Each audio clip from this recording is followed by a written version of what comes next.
Hello guys, welcome back to my channel infinity art studio. मैं architect Babita फिर से एक नए टॉपिक के साथ। और आज का जो टॉपिक है वो है हमारा हाउस डिज़ाइन के ऊपर कि जब हम कोई प्लानिंग करते हैं या हम अपना घर लेने जाते हैं या फिर हम कोई घर रेनोवेट करा रहे हैं तो हमें किन किन बातों का ध्यान रखना चाहिए। अगर अभी तक आपने चैनल को सब्सक्राइब नहीं किया है तो प्लीज़ रेड बटन दबा के चैनल को सब्सक्राइब कर दें और उसके साइड में जो बेल का आइकन है उसको प्रेस करना बिल्कुल ना भूलें। अब हम स्टार्ट करते हैं वीडियो को। फर्स्ट ऑफ ऑल कि जब हम किसी घर का रेनोवेशन करा रहे हैं या हम कोई घर लेने जा रहे हैं, परचेज करने जा रहे हैं तो हमें किन किन बातों का ध्यान रखना चाहिए। या एज एन डिज़ाइनर या एज एन आर्किटेक्ट अगर कोई आप डिज़ाइन कर रहे हो घर को तो आपको भी किन किन बातों का ध्यान रखना चाहिए क्लाइंट के अकॉर्डिंग। तो फर्स्ट ऑफ ऑल कि आप स्क्रीन पे एक प्लान देख रहे होंगे। ये प्लान एक्चुअली एक रेफरेंस प्लान है जिसके थ्रू मैं आपको कुछ टिप्स और आइडियाज़ दूंगी कि इसमें क्या क्या चीज़ें होनी चाहिए आपके घर में। आपका घर का साइज़ कुछ भी हो या डिज़ाइन कुछ भी हो तो सबसे पहले जो हमें ध्यान रखना है वो रखना है हमें एंट्रेंस का और ओपनिंग्स का। फर्स्ट ऑफ ऑल कि जो आपका एंट्रेंस होना चाहिए वो 3.5 फीट मिनिमम होना चाहिए। मेन एंट्रेंस आप इमेज में देख रहे होंगे, जो ये मेन एंट्रेंस है इसका ये 3.5 फीट से 4 फीट के अराउंड आपका होना चाहिए। कि अगर आप घर में कोई हैवी सामान लेके आ रहे हैं या कोई हैवी फर्नीचर लेके आ रहे हैं तो आपको एंट्री करने में या फर्नीचर को अंदर ले जाने में कोई प्रॉब्लम ना आए, इसलिए इस चीज़ का बहुत ज़्यादा ध्यान रखें कि जो आपका मेन गेट हो 3.5 फीट से 4 फीट के बीच में हो। इससे ज़्यादा भी हो सकता है, ये आपके ओपनिंग के ऊपर है। अगर आपका छोटा घर है तो आप 3.5 फीट इसका मिनिमम रखें। इससे छोटा रहेगा तो आपको फर्नीचर को अंदर और बाहर ले जाने में बहुत ज़्यादा प्रॉब्लम हो सकती है। देन अगर हम बात करें घर के अंदर की तो हम जब अंदर आते हैं उसके बाद जो हमारा बेडरूम होता है, हम बेडरूम का जो एंट्रेंस रखें। मोस्टली हम क्या करते हैं कि हम 3 फीट का गेट लगा देते हैं और 3 फीट के गेट में हमारे जो फर्नीचर्स वगैरह होते हैं उसको लाइक कि घर के अंदर ले जाना और रूम के अंदर रखना, ये सब चीज़ों में बहुत ज़्यादा प्रॉब्लम होती है। आजकल तो ऐसे फर्नीचर आने लगे हैं कि जो सारी चीज़ें ऑन साइट हम उसको पार्ट पार्ट में डिवाइड करके आते हैं और ऑन साइट ही हम उसको पूरा पोस्ट करते हैं। अलमीरा हो सकती है, हैवी कोई फर्नीचर हो सकता है, या आप कोई टेबल वगैरह ले जाना चाहते हैं रूम के अंदर, स्टडी बनाना चाहते हैं तो इसके लिए बहुत ज़्यादा ज़रूरी है कि जो आपकी ओपनिंग हो, जो आपके रूम की ओपनिंग हो वो आपकी 3 फीट से 3 फीट 3 इंच भी रख सकते हैं, 3.5 फीट भी रख सकते हैं, बट जो मिनिमम होना चाहिए उसका 3 फीट होना चाहिए। और उससे ज़्यादा अगर आप उसको ओपनिंग को बड़ा रखना चाहते हैं तो आप उसको 3.5 फीट तक भी जा सकते हैं। देखने में बड़े ओपनिंग और अच्छे लगते हैं। अब अगर हम बात करें टॉयलेट के ओपनिंग की तो अगर हमारे बेडरूम के अंदर टॉयलेट है या बेडरूम के बाहर है, हमने कहीं पे भी टॉयलेट को अगर डिज़ाइन किया है तो जो उसका एंट्रेंस होना चाहिए वो हमारा 2.5 फीट से स्टार्टिंग होनी चाहिए उसके गेट की। कि हम अगर टॉयलेट का कोई गेट बना रहे हैं तो उसको 2.5 फीट रखें। लाइक आप इस इमेज में देख रहे होंगे कि ये जो गेट है ये 2.5 फीट का गेट है और ये देखने में भी अच्छे लगते हैं, एक्सेस होने में भी बहुत ज़्यादा प्रॉब्लम नहीं होती इनमें और अच्छा होता है कि आप अगर 2.5 फीट का गेट रखें टॉयलेट में। अब ओपनिंग में अगर हम विंडो की बात करें तो जब हम एंट्रेंस के पास में अगर हम कोई विंडो दे रहे हैं तो उसका जो हाइट है वो हम मिनिमम रखें तो वो ओपनिंग्स ज़्यादा अच्छी लगेंगे। अगर वो आपके जैसे यहाँ पे ड्राइंग रूम में अगर आपके यहाँ पे विंडो आ रही है तो इसको हम जो सोफे का हमारा टॉप होगा वहाँ तक हम इसके सिल लेवल को रखेंगे और उससे ऊपर हम इसके विंडो का लिंटर लेवल देंगे तो वो ज़्यादा अच्छा होगा। क्योंकि अगर हम सोफे पे बैठे हैं तो पीछे की साइड में अगर आपकी विंडो है और मेन बात कि आपकी विंडो के सामने जो पार्किंग आ रही है तो वो देखने में लुक वाइज भी अच्छा नहीं लगेगा। या तो बहुत ज़्यादा आपका ग्रैंड विंडो हो कि सामने पूरा पार्क एरिया है या सामने ओपन एरिया है तो बहुत ज़्यादा अच्छे लगते हैं पूरी विंडो ग्लास के साथ। लेकिन अगर यहाँ पे आपकी पार्किंग है और साथ में आपने सोफ़ा आगे रखा हुआ है तो आप कोशिश करें कि सोफ़े के ऊपर तक ही विंडो को रखें, उसका सिल लेवल और लिंटर लेवल को आप गेट के हाइट तक रखें। अगर हम बात करें कि जो हमारे बेडरूम के अंदर जो ओपनिंग है उसको आप 1 फीट से या 6 इंच नीचे से आपके फर्स्ट लेवल से 6 इंच उठा के आप अगर पूरा प्रॉपर ग्लास लगाते हैं तो वो बहुत ही अच्छा लुक देता है देखने में। और अगर पीछे की साइड आपकी ओपनिंग नहीं है या फिर छोटा सा एरिया है जो आपको सिर्फ वेंटिलेशन दे रहा है बेडरूम को, तो आप उसको कोशिश करें कि 3 फीट से 3.5 फीट से उठा के उसको गेट के लिंटर लेवल तक रखें, तो वो देखने में लुक वाइज भी बहुत अच्छे लगते हैं। और दूसरा कि पीछे का जो आपका बेडरूम की प्राइवेसी है वो भी खत्म नहीं होती। देन अगर हम इसी में टॉयलेट की बात करें तो टॉयलेट में जो आपका वेंटिलेटर आता है, मोस्टली मैंने भी देखा है साइड पे या डिजाइन में भी लोग 4 फीट से अपनी विंडो को उठाते हैं और 4 फीट के बाद वो 8 फीट तक उसको फिनिश कर देते हैं। लाइक आपकी जो ये विंडो है उसकी हाइट 4 फीट हो जाती है, बट आजकल के जो ट्रेंड टाइम में चल रहा है वो आप सिर्फ 2 फीट की अगर विंडो लेते हैं वो वेंटिलेटर का बहुत अच्छा काम करती है। दूसरा कि वो लुक वाइज भी देखने में बहुत अच्छी लगती है। और यही अगर हम किचन की विंडो की बात करें तो इस प्लान में यहाँ पे किचन की विंडो है जो इन्होंने सिर्फ विंडो दी हुई है। बट अगर आपका किचन कुछ इस टाइप का है कि लाइक एक तरफ स्लैब आ रही है और दूसरी तरफ स्लैब आ रही है और बीच में पूरा खाली एरिया है, तो आप यहाँ पे एक छोटा सा गेट लगा सकते हैं जो आपको बाहर से सर्विस के लिए एक्सेस करना बहुत इजी होगा। ये ना कि अगर आपको कोई सामान लेके आना है किचन के अंदर डायरेक्ट लेके जाना है तो आप घर में पूरा घूम के ना जाएं, लाइक कि आप सिर्फ बाहर से ही उसको एक्सेस कर लें। तो वो डोर देना एक बेनिफिट भी होता है और अच्छा भी लगता है। दूसरा कि अगर आप विंडो दे रहे हैं तो उसको आप स्लैब के लेवल से उठा के 8 फीट तक रख सकते हैं। लाइक जो आपकी विंडो होगी वो आपकी 3.5 फीट से उठ के 8 फीट तक जाकर फिनिश हो जाएगी। ये है ओपनिंग की बात कि जो हम ओपनिंग्स देते हैं लाइक विंडो हो गया, डोर हो गया, वेंटिलेटर हो गया, तो ये हम किसके साइड पे रख सकते हैं जो बहुत ही अच्छा लगेगा। अब जैसे यहाँ पे ये ड्राइंग रूम है और डाइनिंग है, तो यहाँ पे हमने जो ये 2 विंडो दी है रिक्वायरमेंट के अकॉर्डिंग है, बट हम चाहें तो यहाँ पे हम पूरी ही विंडो दे के अगर इस पे हम कर्टन्स वगैरह लगा दें तो बहुत ही अच्छे लगते हैं देखने में और लुक वाइज भी बहुत अच्छे लगेंगे और आपको पूरा बाहर का अच्छा व्यू भी दिखेगा। और दूसरा कि आपको वेंटिलेशन की भी बिल्कुल प्रॉब्लम नहीं होगी घर में। देन हम चलते हैं स्टेयर केस का डिजाइन। तो स्टेयर केस का डिजाइन हम किस तरीके से कर सकते हैं, जिस तरीके से इसमें स्टेयर केस दी हुई है, लाइक यहाँ से अगर आपकी ऐसी कुछ स्टेयर केस है तो आप स्टेयर केस के बैक साइड में, लाइक आप ये देख रहे होंगे ये जो बैक वाला एरिया है, ये जो बैक वाला साइड है स्टेयर केस का, यहाँ पे आप डबल हाइट में, अगर आपका ये स्टेयर केस पूरा ऊपर तक ऐसे ही रन कर रहा है तो आप इसके बैक साइड में डबल हाइट वॉलपेपर या डबल हाइट में आजकल बहुत सारे डिजाइनिंग चल रहे हैं, आप स्क्रीन पे देख भी रहे होंगे, तो आप इस तरीके का कुछ डिज़ाइन अपने स्टेयर केस के पीछे प्ले कर सकते हैं या वॉलपेपर भी लगा सकते हैं। निच के साथ निच लाइक की छोटे छोटे कटआउट हो जाते हैं जिसमें हम लाइट का प्रोविज़न दे देते हैं। तो ये जो डिजाइन्स हैं स्टेयर केस के लिए बहुत ज़्यादा अच्छे लगते हैं, तो आप इस पे भी जा सकते हैं या वॉलपेपर पे भी जा सकते हैं। आप इस डिजाइन को करवा के देखें, लिटरली इसका बहुत ही अच्छा लुक आता है। देन अगर आपके घर में छोटा स्पेस है,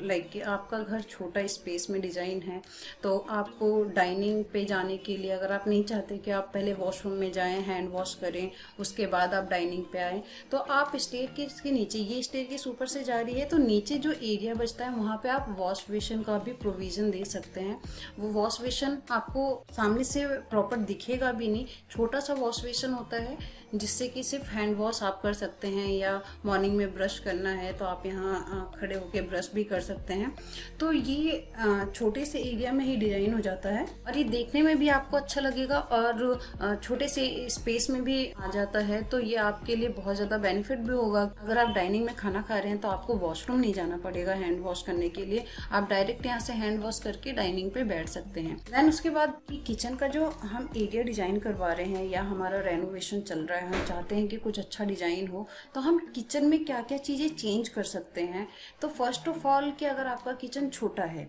तो आप इस तरीके की स्लैब रखें, जैसे ये स्लैब है तो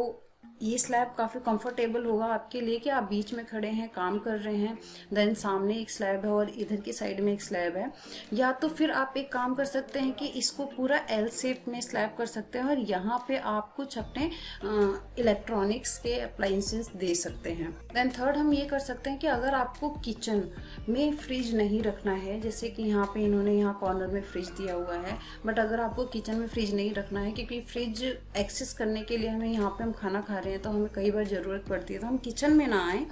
डायरेक्ट अगर हमें बाहर की साइड फ्रिज रखना है तो जो ये स्टेयरकेस आ रहा है आप यहाँ पे भी आप फ्रिज का प्रोविज़न दे सकते हैं, जो बहुत ही अच्छा लगता है देखने में और आपको एक्सेस करने में भी बहुत ही ज़्यादा कंफर्टेबल होगा। अगर आपका किचन मॉड्यूलर है, अगर आप मॉड्यूलर किचन या आइलैंड किचन बना रहे हैं और आपका स्पेस काफ़ी बड़ा है, तो मैं सजेस्ट करूँगी कि आप अपनी किचन के साथ में ब्रेकफास्ट काउंटर ज़रूर दें। आप इमेज देख रहे होंगे ब्रेकफास्ट काउंटर की, कि ब्रेकफास्ट काउंटर बहुत ही अच्छे लगते हैं देखने में भी और किचन का ग्रैंड लुक भी बहुत अच्छा लगता है। बीच में आप कुछ पार्टीशंस वगैरह भी दे सकते हैं। और अगर आप बहुत जल्दी में हैं, ऑफिस जा रहे हैं, स्कूल जा रहे हैं, बच्चे हैं, तो वो जल्दी से ब्रेकफास्ट काउंटर पे आप किचन से ही उनको सर्व कर सकते हैं और ब्रेकफास्ट काउंटर पे बैठ के वो ईजिली ब्रेकफास्ट कर सकते हैं। उनको डाइनिंग पे प्रॉपर बैठ के आपको डाइनिंग टेबल पे प्रॉपर सर्व नहीं करना पड़ेगा, वो ब्रेकफास्ट काउंटर पे ही ईजिली आप उनको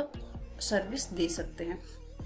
तो ये है हमारे 3 टॉपिक। और अब हम आते हैं 4th टॉपिक पे। तो जो हमारा 4th टॉपिक है वो बहुत इम्पॉर्टेंट है। अपने घर में अगर आप पार्टीशन दे रहे हैं कहीं पे, लाइक कि जैसे कि आप ये फर्स्ट फ्लोर पे देख रहे होंगे, अगर आपने ये पार्टीशन दिया है या आपका किचन और डाइनिंग एक साथ आ रहा है और आप बीच में पार्टीशन देना चाहते हैं कहीं पे भी, आपको बहुत ज़्यादा ईजी होगा कि आप जिप्सम बोर्ड के साथ जाएँ, क्योंकि जिप्सम बोर्ड एक ऐसा बोर्ड होता है जिसको आप पार्टीशन में यूज़ करते हैं तो बहुत ईजिली कट आउट हो जाता है। आप जिस भी शेप में उसको बनाना चाहते हैं, राउंड में, कर्व में, फ्लैट में, स्ट्रेट में, जैसे भी आप उसको डिज़ाइन करना चाहते हैं, आपका वो बहुत ईजिली डिज़ाइन हो जाता है और उसका कटआउट भी और फिनिशिंग भी बहुत अच्छी होती है। तो आप बहुत ज़्यादा हैवी वॉल नहीं देना चाहते हैं, लाइक कि आप अपने ड्राइंग रूम को, डाइनिंग को या लिविंग एरिया को कुछ पार्टीशन देना चाहते हैं या डिवाइड करना चाहते हैं, तो मैं सजेस्ट करूँगी कि आप जिप्सम बोर्ड के साथ जाएँ, क्योंकि जिप्सम बोर्ड का डिज़ाइन बहुत ही अच्छा लगता है और बहुत ही लो वेट होता है, वॉल की तरह बहुत हैवी नहीं होता और वो देखने में भी बहुत अच्छा लगेगा। आप उसको किसी भी तरीके से पेंट कर सकते हैं, बाद में आप चाहें तो उसको हटा भी सकते हैं और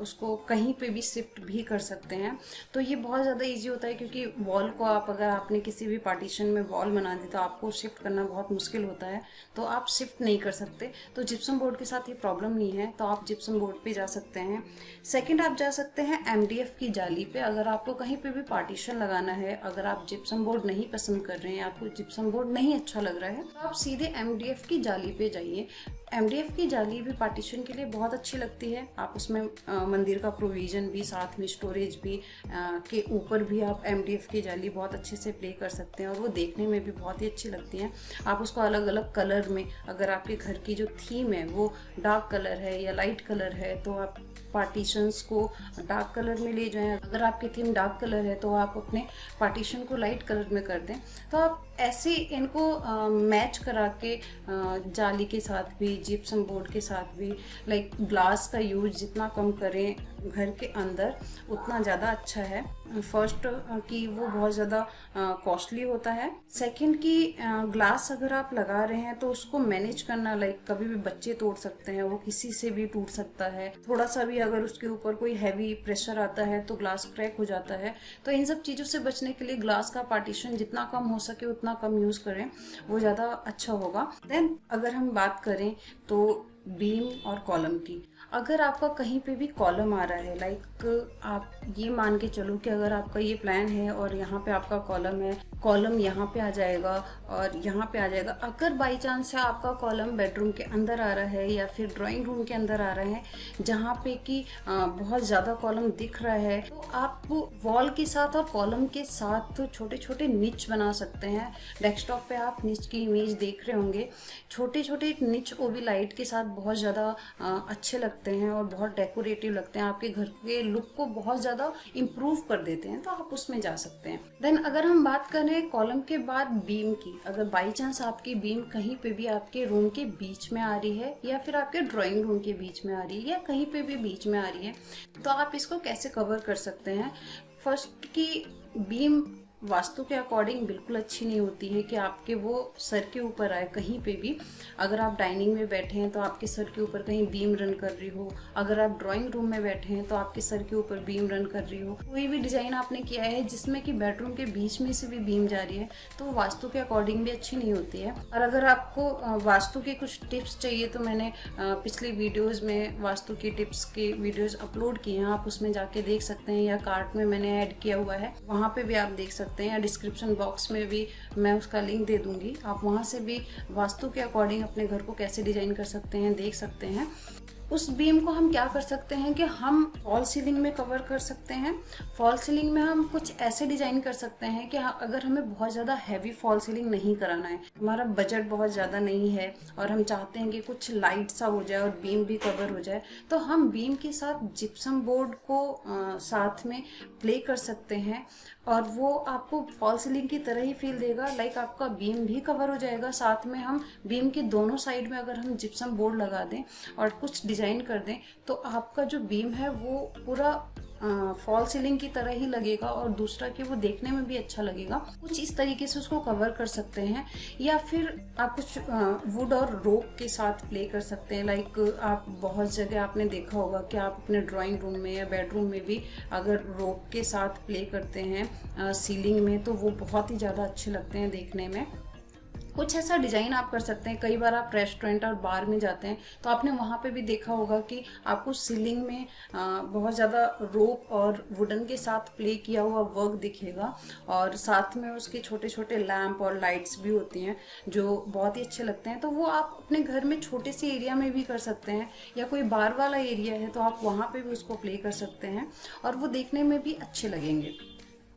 देन हम आते हैं नेक्स्ट पॉइंट पे कि अगर आपके घर में कहीं पे भी शाफ्ट आ रही है, अगर बीच में कहीं शाफ्ट आ रही है, इस वाले प्लान में आपको कहीं पे भी बीच में शाफ्ट नहीं दिख रही होगी क्योंकि ये ओपन एरिया है डिसाइडेड। तो अगर आपके घर में कहीं पे भी शाफ्ट आ रही है तो आप उस शाफ्ट किस तरीके से बनवाएं कि वो आपके लिए भी बेनिफिट हो। शाफ्ट में मोस्टली आपकी पाइप्स वगैरह या ओपनिंग्स वगैरह होती हैं, तो आप अगर अपने शाफ्ट में जाल दे रहे हैं, या कई बार होता है मैंने देखा हुआ है कि कई जगह शाफ्ट में पूरा नीचे से ऊपर तक ओपन होता है, अगर 1 फ्लोर है, 2 फ्लोर है, 3 फ्लोर है या टिपिकल तक जा रहा है तो वो नीचे से ऊपर तक हम बिल्कुल ओपन दे देते हैं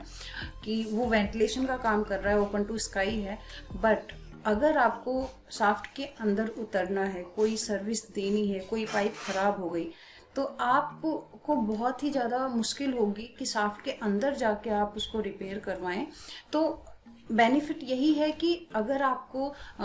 शाफ्ट आपने दी हुई है, अगर आपको कोई चीज़ रिपेयर करानी है, तो अगर आपने बीच में उसके जाल लगाया है अकॉर्डिंग टू ओपन, उस पर बहुत ईजिली एक्सेस करके विंडो के थ्रू जा सकते हैं और वहाँ से आप अपने रिपेयर के काम को बहुत ही ईजी वे में करा सकते हैं। देन नेक्स्ट टॉपिक है टेक्सचर का, तो इसके ऊपर भी मैंने एक वीडियो बनाई है, फॉल सीलिंग के ऊपर भी मैंने वीडियो बनाई है, तो आप जाके वीडियोस में देख सकते हैं। डिस्क्रिप्शन बॉक्स में भी मैं उसका लिंक दे दूँगी कि आप फॉल सीलिंग को भी कैसे अपने घर में डिज़ाइन करा सकते हैं। अब हम बात करें अगर कलर और टेक्सचर की, तो आप अपने घर में जितना लाइट कलर हो सके उतना लाइट कलर रख सकते हैं। सिर्फ एक कोई वॉल, लाइक आपकी बेडरूम की जो बैक वाली वॉल है, यहाँ पे आप वॉलपेपर लगवा लें, कोई डार्क कलर दे दें, या आपके बेडरूम के सामने कोई वॉल आ रही है जो प्लेन वॉल आ रही है, तो वहाँ पे भी अगर आप कोई डार्क कलर कराते हैं, जो रूम का पूरा कलर है वो लाइट कलर हो और ये कलर डार्क कलर में थोड़ा सा आप जाएँ, तो वो बहुत ही ज़्यादा देखने में भी अच्छे लगते हैं। या आप वॉलपेपर के साथ प्ले कर सकते हैं, और कुछ आप यहाँ पे बोर्ड वगैरह के साथ भी डिज़ाइन करा सकते हैं, वुडन के साथ आप डिज़ाइन करा सकते हैं। जो बेड का बैक होता है, अगर उस पर आप कुछ डिज़ाइन करवा रहे हैं तो आपके रूम के लुक को और ज़्यादा इंक्रीज कर देता है। अगर आपने अपने घर में या अपने बेडरूम में कोई कलर कराना है तो सबसे पहले आप कलर का थीम जान लें, कलर के आप सारे कैटलॉग वगैरह देख लें, कलर को अच्छे से सेलेक्ट कर लें। बचे इस चीज़ से कि अगर आप कलर करवा रहे हैं तो उसको प्लेन रखें, या बच्चों के बहुत सारे वॉलपेपर आते हैं, बच्चों के बहुत सारे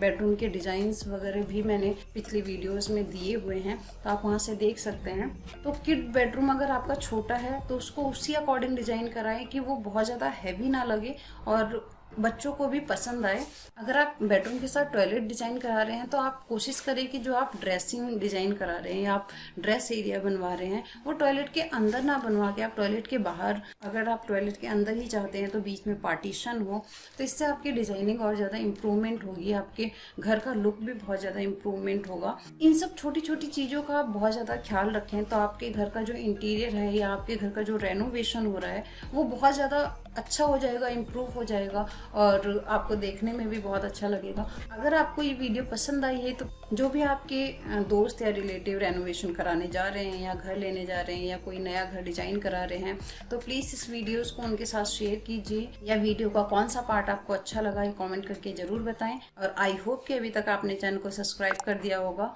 तो थैंक यू सो मच, ख्याल रखें, खुश रहें, बाय बाय।